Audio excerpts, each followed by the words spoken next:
Salutations. My name is Mike. I'm Luke. And I'm Delaney. Today we are analyzing The Things They Carried, specifically the chapter entitled Ghost Soldiers. Before we discuss the book, we will be talking about the relationships between war comrades and how they connect to each other and society.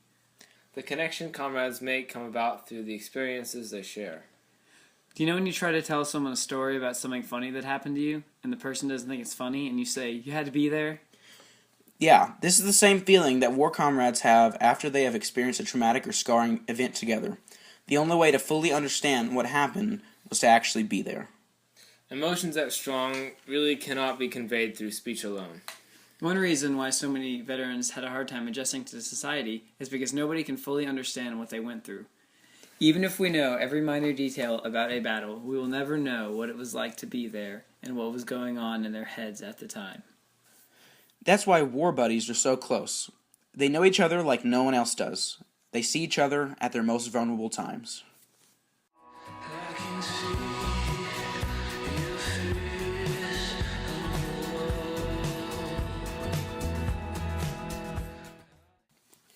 Tim O'Brien was shot twice. The first time he was shot and his friend and medic, Rat Kiley, treated him. Kiley helped Tim feel safe and he checked up on him a few times. Tim had had a fairly speedy recovery after that. The second time he was shot, Rat Kiley had been wounded and was shipped off to Japan. The new medic was a man named Bobby Jorgensen. When Tim was shot, he could see Bobby attempting to come and aid him, but he didn't have enough courage to do it. Once Bobby finally came to Tim's rescue, Bobby did a mediocre job, and because of the nerves, Bobby forgot to treat Tim for shock. A terrible mistake. This made Tim begin to resent Bobby. After his second time being shot, O'Brien was transferred to his supply base away from the front lines. His wound continued to bother him during his stay, which fueled his anger and resentment towards Bobby Jorgensen. He began to miss the adventures and danger even of the bush. O'Brien's old war comrades came in for a stand-down in March. After a short time with his old war buddies, Tim felt secluded from his old troop. He wasn't one of the guys anymore. Mitchell Sanders even said it to his face when Tim confided in him with his plans for revenge on Jorgensen. Tim resented Jorgensen for not tending to his wounds correctly. Tim wanted to get revenge. He wanted Jorgensen to suffer for making him suffer.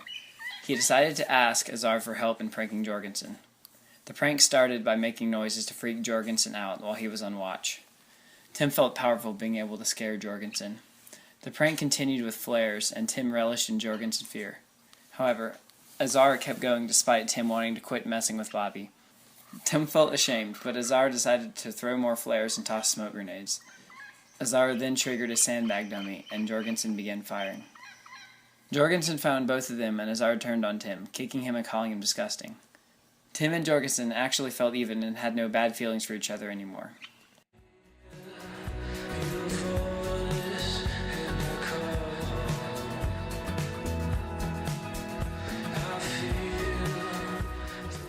As we said earlier, when a person is in a war with other people, they get to know those people very well. A statement very similar to this is said in the book itself. When you're afraid, really afraid, you see things you never saw before. You pay attention to the world. You make close friends.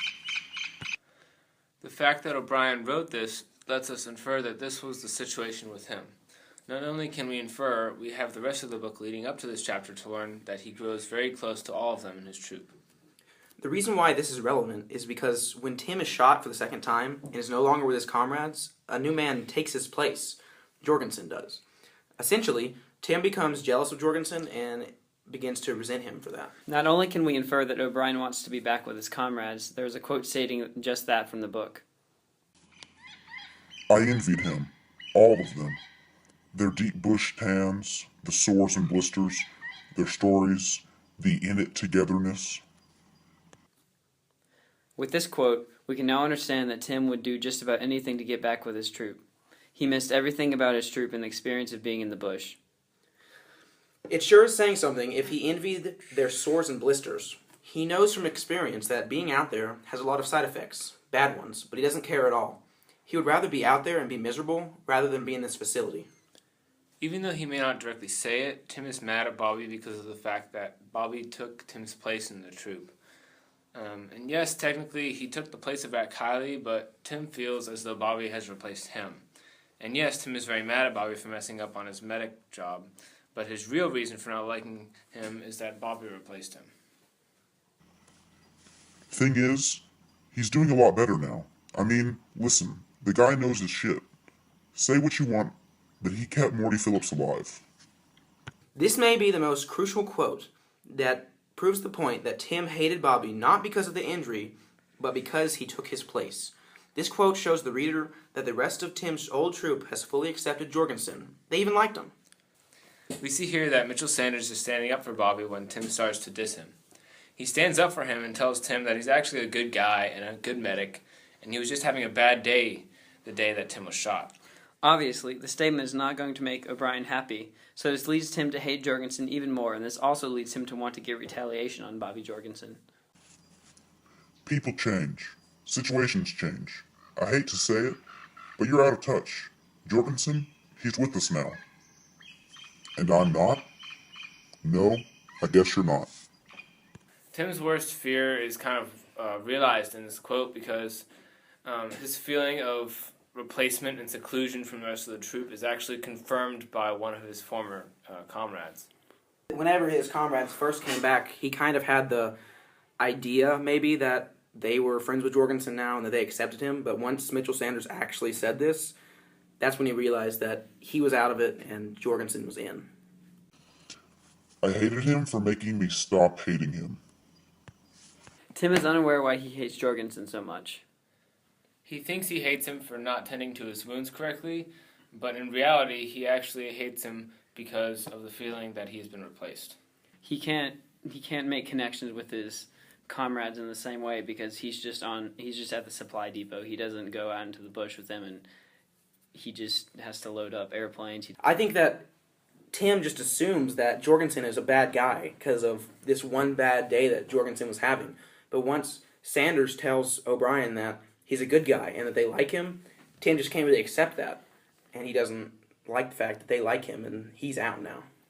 Tim had only been thinking about the fact that Jorgensen didn't tend to his wound correctly. So when Jorgensen apologized for that, he realized that that's not really why he's mad at Jorgensen, and he can't really come to terms with why he's mad. He can't organize his feelings, and that's why he said he hates him for making him stop hate him.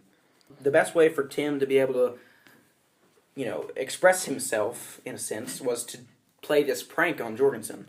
This prank was his way of getting even with Jorgensen, and it just so happened that at the end of this prank, Jorgensen felt like they're now even. Tim wanted Jorgensen to be a bad guy because that way he would have an excuse to get back at him. He'd be accepted because he wants to get back at Jorgensen, but he also wants support. He wants to feel in the loop again. He really wants just to get back out with his old friends and comrades, and him hating Jorgensen is just his way that he thinks he can do that.